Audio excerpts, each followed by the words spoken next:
দেশের সর্বদক্ষিণে জেলা বরগুনার পাথরঘাটা উপজেলায় কয়েকদিন ধরে অনুভূত হচ্ছে শীতের আগমন। ভোরে কুয়াশা আর শীতল হাওয়ায় বেড়েছে শীতের দাপট। এতে করে সকাল বিকেল জমে উঠেছে লেপ তোশক সহ শীতবস্ত্রের দোকানগুলো। এদিকে পুরনো গরম কাপড়ের দোকানেও ভিড় করছেন নিম্ন আয়ের মানুষ। বরগুনা থেকে তাওহিদুল ইসলাম শুভর পাঠানো তথ্যচিত্রে আরও জানাচ্ছেন লিওন আজাদ। চলছে বাংলার অগ্রহায়ণ মাস।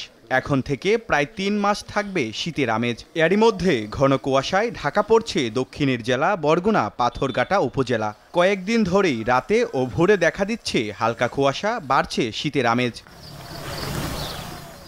মৌসুমের শুরুতে শীতের বস্ত্র কেনার জন্য দোকানে ভিড় করছেন ক্রেতারা। পুরনো গরম কাপড়ের দোকান থেকে সাধ্যমতো কিনে নিচ্ছেন নিম্ন আয়ের মানুষজন। তেমনি গার্মেন্টসের দোকানগুলো থেকে শীতবস্ত্র, লেপ তুষক কিনছেন অনেকেই। কিন্তু ক্রেতারা বলছেন দাম বেশি হওয়ায় অনেক মানুষই কিনতে পারছেন না প্রয়োজন মতো শীতবস্ত্র।